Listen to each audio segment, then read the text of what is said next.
Rage, arguments. Oh my God. Have you noticed?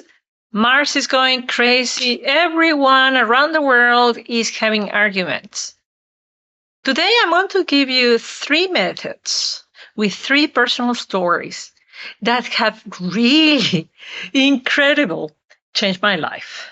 You cannot imagine. I am the happiest bunny because I have been learning from others how to diffuse arguments. So practical ways. I hope they are going to make your life more beautiful.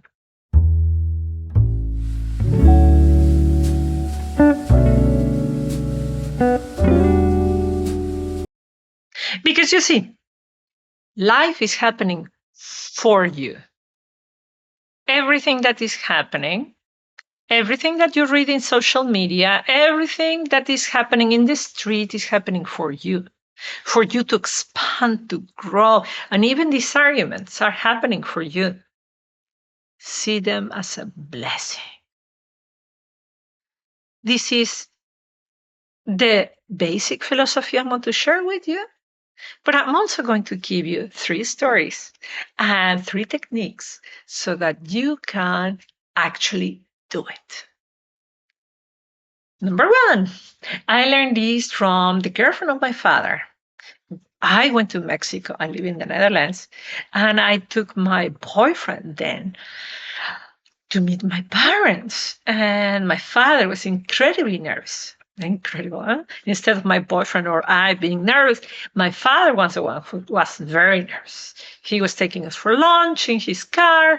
He entered into the restaurant, valet parking, as you do. And as you do, you get nervous. And he forgot his keys inside the car. Car fully locked. Nobody could enter the car.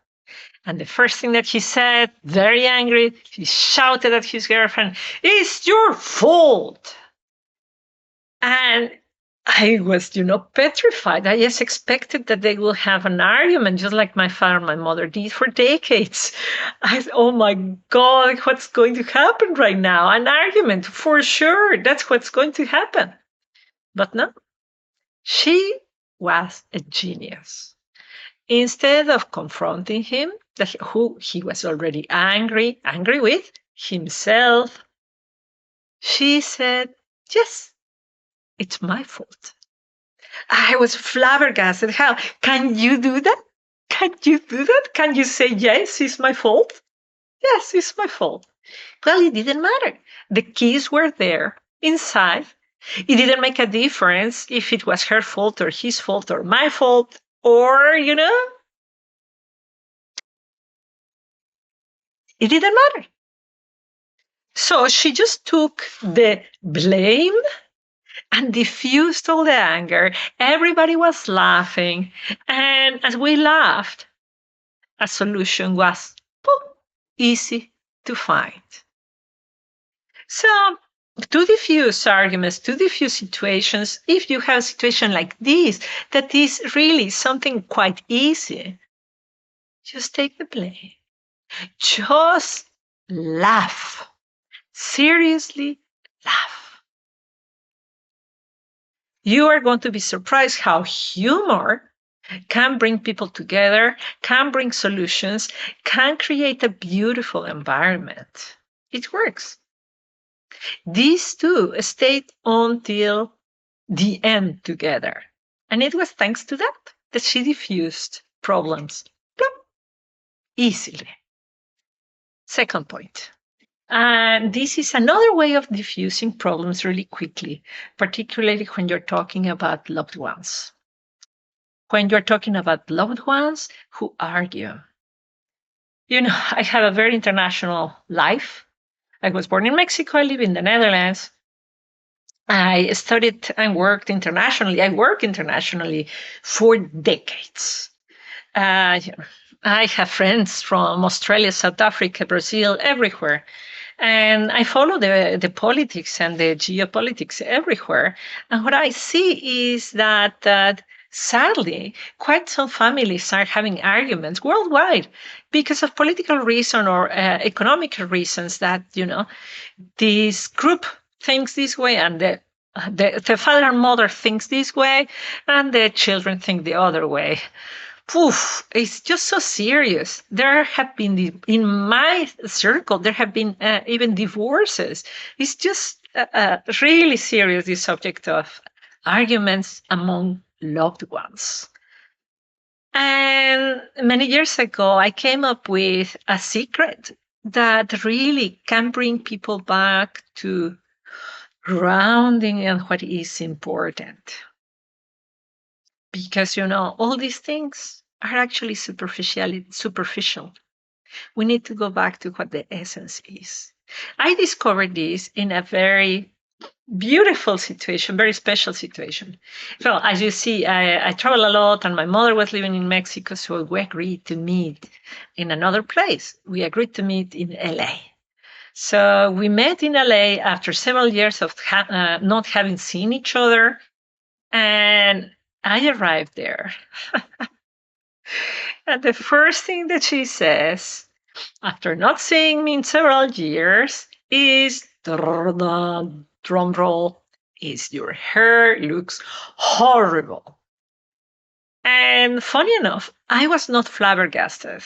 Afterwards, I was journaling how incredible it was that I was not angry. I was not angry about the fact that my mother hated my hair. At that point, because I had done so much soul searching, I figured out that my mother loved me very much, that she was a perfectionist. And whenever she told me that I should wear these clothes or those clothes, I should do this, I should, it was out of love, because she was thinking that that was the best thing for me. And all that thought came automatically. My mother loves me, and she wished my hair would look different. So, what she's actually saying is that she loves me. So, really, in my mind, it was just like this. I replied to her, I love you too. Her eyes open. You cannot imagine what big eyes she made in that moment. I still can remember my mother like, you're not going to be angry at me about me criticizing your hair? You are not going to defend yourself? We are not going to have an argument? I cannot argue with you now. I can't. So when you have an about to be argument moment with a loved one, you can just answer that. I love you too. And if it doesn't work, you repeat it. And maybe you hug them. I have been using this recipe recently in my little family with my children, with my husband. And there has been moments that have been so endearing that end up in a hug, in opening the heart and saying, well, these socks or these dirty dishes were not the problem. It was something else. And we end up talking about it, and they end up opening their heart, because usually the thing that we are complaining about, political issues or the haircut or the dishes, is just the superficiality. And there is something deeper that is bothering us. And if you connect to a deep level saying or showing that you love the other, poof, it is diffused. I love you too. That was the number two. Number three, and this one is, God, so beautiful. My daughter has been having arguments with a friend of her. Because the friend does things that my daughter just doesn't like. She says things in the wrong moment. She forgets things. It's just like my daughter doesn't like what the other one does. And the exercise that I gave her and she's been doing is awareness. Ask the other girl, have you heard what you said? Can you repeat to me what you said? Have you noticed what you're doing? Just asking the other person to become aware of what she's doing. They are teenagers. And the other girl is really so taken by this that she apologized for one of the episodes that she had with my daughter, beautiful. She opened her heart. She showed vulnerability. She said, I'm sorry. Well, big deal. I find that really big for teenagers to go and say, I'm sorry. How do you do that? By nudging, calmly, lovingly, with the power of the matriarch elephant. Because that, the groups of elephants, they are led by the wisest of all of them, which is the oldest female elephant. So imagine that you are the oldest female elephant of the group, whichever group you are, and you just nudge a little bit to the other. Become aware. Look where you are. Look what you're saying. As the other person opens her eyes, then you can go in the other two strategies of laughing or of showing your love. These three strategies, you can use them in combination, but always under the philosophy, under the perspective that all is happening for you. If you want to know more about how to deal with rage, I created this playlist because you see, this is a very, very common subject here. So I had videos on how to use Lilith as an archetype to manage your rage, how to manage your rage when you are in an international environment. I have several videos about this. Go and dig in. And remember, life is happening for you. This and everything else is a blessing. Have a wonderful day.